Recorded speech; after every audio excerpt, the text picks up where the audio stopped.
Cube.radio. Bon, Stéphanie Touga est avec nous, puis je vais... Attendez une seconde. Ça, c'est David Proulx. Ça, c'est Alexandre Dubé. Ça, c'est... ça, c'est fait. Ça, c'est le passé. Pourquoi j'ai deux fois David Proulx? Ah non, c'est toi. Bon, ben, ton nom est disparu. T'es David Proulx ce matin. Mais ici, c'est Stéphanie Touga. Oui? Ouais, okay, je pense pas que c'est David Proulx ici. Non, vous ressemblez pas bien.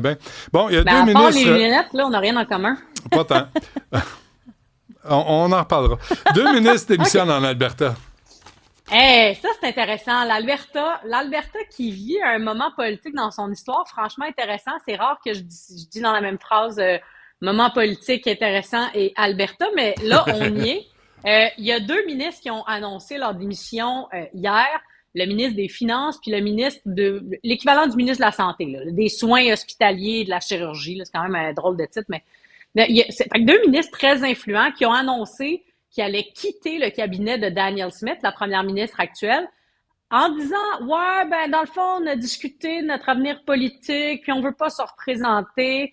Fait qu'on démissionne de notre poste de ministre et on reste en poste techniquement jusqu'à la fin du mandat. » Permets-moi de douter du fait que le ministre des Finances et le ministre de la Santé démissionnent la même journée pour la même raison, en disant « Je veux pas me représenter à la prochaine élection, fait que je veux laisser le champ libre à la première ministre Danielle Smith. » Come on, ne nous prenez pas pour des valises, surtout qu'hier, il y a eu aussi la chose suivante. Un comité qui se pose la question sur la légitimité d'une pétition sur l'indépendance de l'Alberta, puis Danielle Smith qui joue un peu un jeu d'équilibriste en nourrissant le mouvement indépendantiste albertain, en disant « Je suis pas indépendantiste, mais lâchez pas, vous allez pouvoir faire votre consultation. » Et de l'autre côté, ces ministres, dont ces deux-là d'ailleurs, qui sont fédéralistes, qui ne veulent pas tenir de référendum sur l'indépendance. Fait que là, elle est comme pognée, Mme Smith, parce que il y a les tribunaux de l'Alberta qui ont dit « Nous, on invalide la pétition, même si toi te dis que ça prend un certain seuil pour déclencher un référendum sur la question nationale.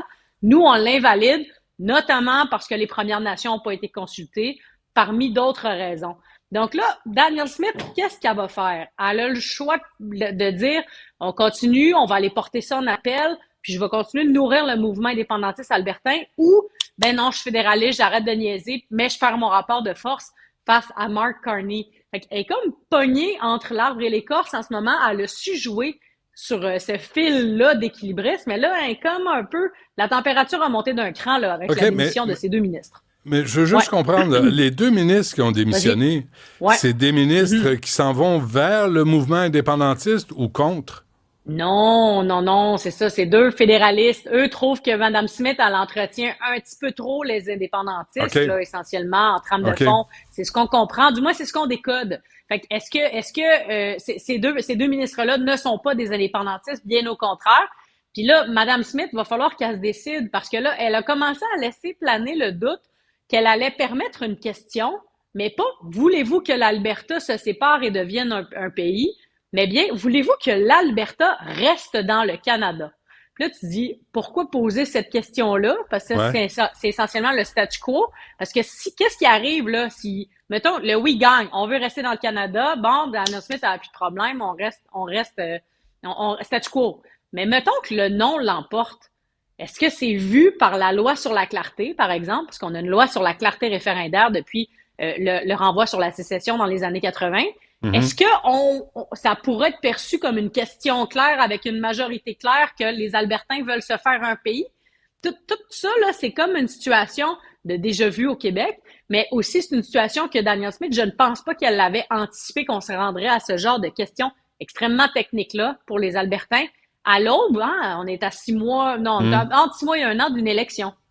Mais la loi sur la clarté, Stéphanie, là, de Stéphane Dion, avec notre ami Jean Chrétien, qu'on salue chaleureusement, portait pas seulement sur le 50+1, ça portait aussi sur la clarté de la question. Exactement. Il y a 3 critères. La question référendaire doit être jugée claire par qui? Par le fédéral. Ben oui. Des gens partant, bon. Ben ouais. OK. La majorité doit être claire, elle aussi. On se rappellera que dans le renvoi sur la sécession, là, ça dit pas c'est quoi une majorité claire. Ça dit juste 50% plus 1, c'est pas assez. Mais c'est drôle, c'est assez pour rester dans le Canada, par exemple. Mais bon, ça, c'est une autre question. Puis ensuite, le troisième paramètre, même après un vote favorable, il faudrait négocier la séparation entre une éventuelle république de l'Alberta ou une république du Québec et le gouvernement central fédéral à Ottawa.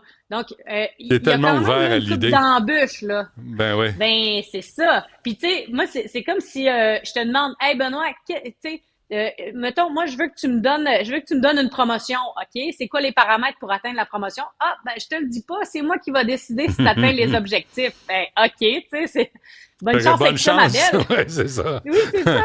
Bon, ben, on verra où ça mène. Qui vit. Ouais, mais ça, c'est intéressant de voir ça. Puis l'impact sur l'élection québécoise aussi n'est pas à sous-estimer, hein. Parce que là, on a quand même un gouvernement péquiste en attente, j'ai envie de dire, là, tu sais, qui, depuis quelques mois, triomphe dans les intentions de vote et dit la chose suivante. Nous, dans un premier mandat, on va tenir un référendum. Est-ce qu'il est possible que dans les 5 prochaines années, il y ait 2 référendums qui mettent en péril l'unité canadienne, un au Québec et un en Alberta? C'est un scénario de science-fiction, là, tu sais, on le sait pas. Mais on est quand même, la question existe, en tout cas. Puis ça, c'est vraiment, vraiment intéressant. Et stressant pour Mark Carney, j'ai envie de dire. Faut se rappeler aussi que Paul Saint-Pierre Plamondon, l'automne dernier, s'est ramassé en Alberta. Il a rencontré des gens là-bas. Puis, puis l'accueil n'avait pas été très négatif. Là. Même, ça avait été positif. Il y avait eu un dialogue qui s'était installé. Puis, exact. Mais ce qui est stressant pour Mark Carney, je pense, sur le plan politique, c'est que pour des raisons extrêmement différentes, mais tout aussi, disons, valables l'une que l'autre dans leur domaine respectif, sur leur territoire respectif, les 2 provinces pensent à se séparer au Québec. C'est évidemment, on est plus dans des questions liées à l'identité, à la culture, à la langue, au pouvoir, au système de droit différent, à avoir plus de pouvoir en matière internationale, ce genre de dossiers-là, historiquement, mais aussi l'économie, évidemment. Et de l'autre côté, en Alberta, on est plus dans des dossiers d'énergie, de péréquation, d'économie, de plein pouvoir pour faire du commerce avec les États-Unis, par exemple. Donc, on est vraiment dans des motifs très différents. Fait que Mark Carney devra avoir des réponses de manière complètement opposée à 2 provinces, puis possiblement 2 premiers ministres, premières ministres différentes, avec des motivations différentes. C'est quand même, c'est épineux, là, pour Mark Carney. Là. OK. Et un appel aux jeunes de, 25 ans, 30 ans, 40 ans? C'est quoi un jeune candidat? Ouais, c'est ça. Moi, j'ai pas en bas de 30 ans, fait que je suis plus jeune selon les critères de la CAQ, mais donc la relève CAQiste... Madame Perron qui a pas d'âge, là. On le sait pas, elle. On le sait pas. Non, c'est ça. Moi, on sait. Moi, je l'ai dit, pas 30 ans. Mais si tu veux te présenter donc, de la relève CAQ... CAQiste... Oui, c'est ça. Isabelle, n'hésite pas, là. Appelle-moi, je te mettrai en contact avec quelques personnes, là, mais fait que la relève CAQiste a envoyé un email à ses membres en disant la chose suivante. Moi, on veut qu'il y ait au moins 25 candidats jeunes en bas de 30 ans. Là, fait que ça, c'est Isabelle en descendant, en termes d'âge. Et puis, on veut que... Merci, Steph. Ça fait plaisir. T'es mon ami pour la vie. On veut plus de candidats jeunes. Donc, ouais, ben on veut plus de candidats jeunes. Ce qui est compliqué, c'est que ça a l'air un petit peu broche à foin dans l'œil du public que les jeunes envoient un email pour recruter d'autres jeunes sans trop d'expérience ni de notoriété. Ça envoie le signal que le parti est pas attractif. Alors qu'à côté, le Parti québécois et aussi le Parti libéral multiplient les annonces de belles candidatures. Puis là, de l'autre bord, à la CAQ, on recrute chez les jeunes du monde en première année du bac en Sciences Po à l'UQAM. C'est un peu 2 salles, 2 ambiances, j'ai envie de dire. Par courriel. Ça veut pas dire que c'est vrai. Ouais. Tu sais, je pense pas que c'est une initiative de Christine Fréchette ou de son équipe. C'est juste que, au niveau de la perception populaire, c'est un peu genre, on a les ligues majeures, puis à côté, on a l'aile jeunesse, tu sais. Fait que c'est un peu, ça envoie un drôle de message ce matin. Après Christine Fréchette, va falloir qu'elle nous présente des belles candidatures, là. Elle a déjà une 50aine de députés ministres qui ont dit qu'ils se représentaient. Mais il va falloir qu'elle nous présente 2, 3 grosses pointures dans les prochaines semaines pour nous envoyer le signal que, ben non, on est encore attractif et compétitif.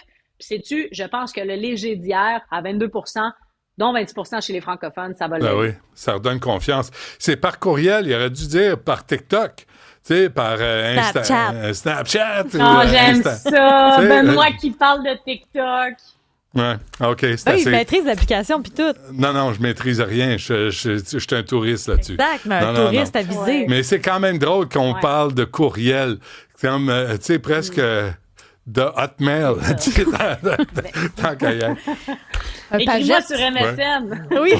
T'envoyer un fax. Merci, Stéphanie. On se reparle demain. Salut, Benoît.